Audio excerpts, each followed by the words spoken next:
मेरा नाम है हरिया, मैं काम करता हूँ बहुत बढ़िया, खाता हूँ खाना और रोज गाता हूँ गाना। अरे यार, आज तो बहुत देर हो गई। इस खतरनाक जंगल को देखकर तो मेरे हाथ पैर ठंडे हो गए हैं।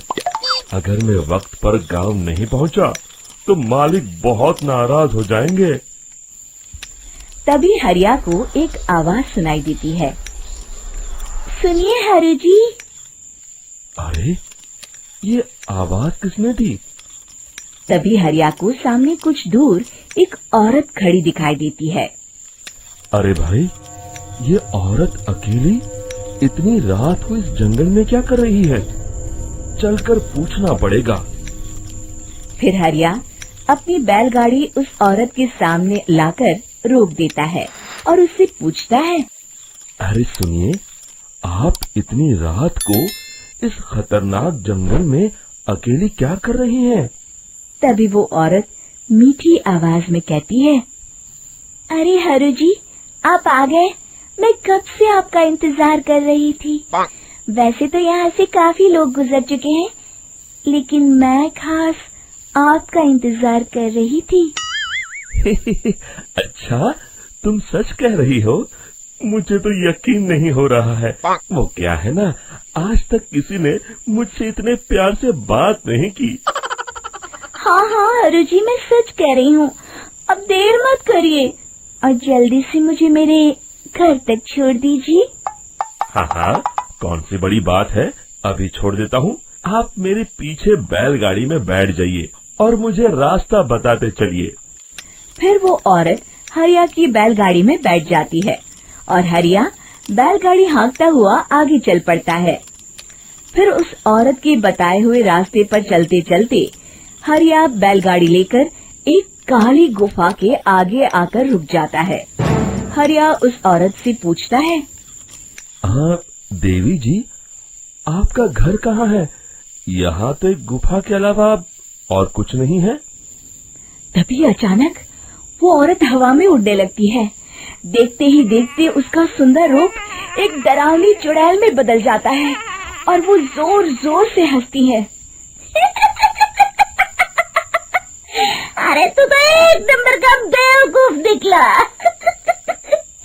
तू तो बड़ी आसानी से मेरी बातों में आ गया।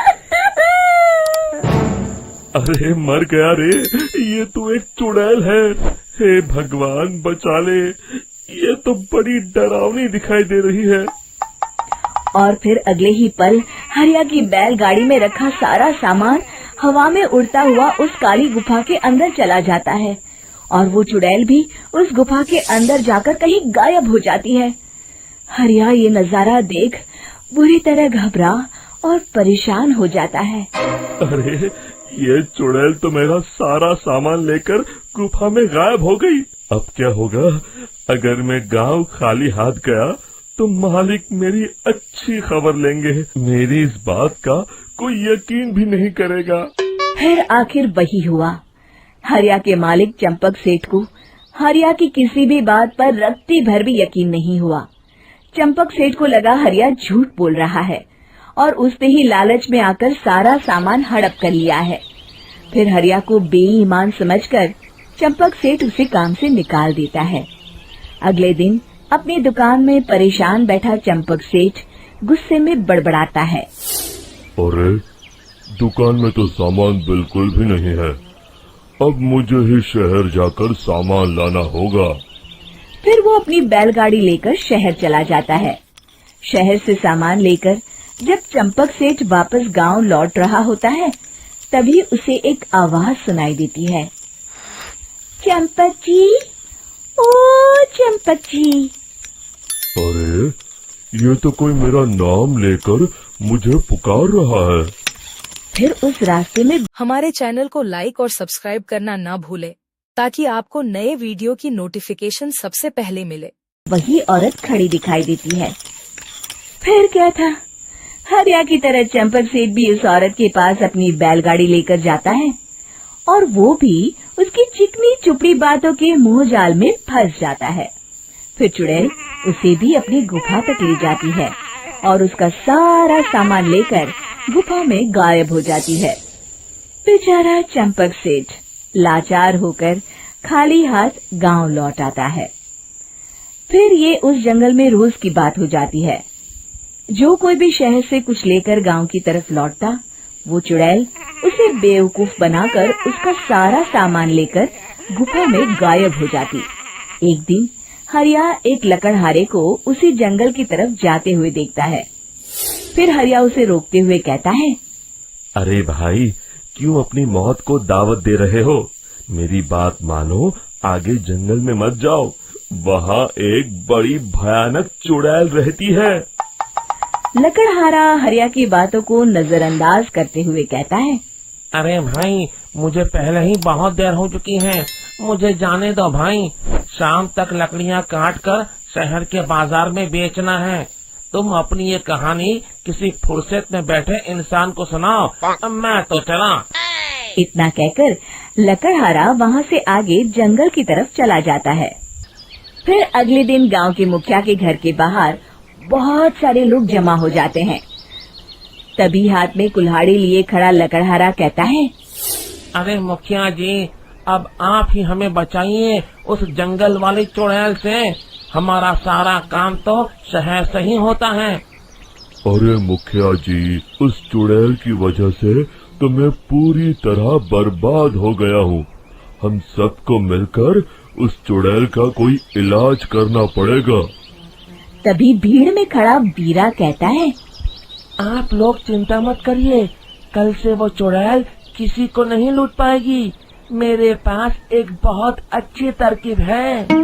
तभी चंपक सेठ उसका मजाक उड़ाते हुए कहता है, अरे तेरा नाम वीरा है तो क्या हुआ? तूने अभी उस चुड़ैल को देखा नहीं है? जाकर अपना काम कर, बड़ा आया। तब मुखिया जी कहते हैं, नहीं चंपक सेठ, मुझे लगता है हमें इस लड़के को एक मौका देना चाहिए। फिर सभी गांव वाले मुखिया जी की बातों से सहमत हो जाते हैं और वीरा शाम को एक बैलगाड़ी में कुछ सामान लादकर उस जंगल की ओर चल देता है। वीरा, ओ वीरा, कहाँ जा रहा है? तभी वीरा मुड़ के देखता है, वही चुड़ैल एक औरत के रूप में खड़ी है। अरे बहन जी, मैं आपको ही ढूंढ रहा था। देखिए, मैं आपके लिए क्या लाया हूँ। अरे वाह, तो खुद मेरे लिए इतना सामान लाया है। तू ही अकेला गांव में समझदार है। जरा देखो, मैं भी खोल के, बड़े भूख लगी है। जैसे ही चुड़ैल उस सामान पर से कपड़ा हटाती है, एक भगवान शिव की तेज रोशनी उसके अंदर मूर्ति से निकलती है और चुड़ैल अपने असली रूप में आकर जलने लगती है। अरे मैं जल रही हूँ, बचाओ! बचाओ! ओम नमः शिवाय! मर गई मैं! देखते ही देखते वो चुड़ैल राख के साथ उड़ जाती है और सभी गांव वाले भी वहां आ जाते हैं। शिक्षा, बुराई पे सदा अच्छाई की ही जीत होती है। यह अद्भुत वीडियो देखने के लिए हमारे चैनल को जरूर सब्सक्राइब करें और बेल आइकन को दबाना ना भूलें, ताकि आपको सबसे पहले हमारे लेटेस्ट अपडेट्स मिल सकें।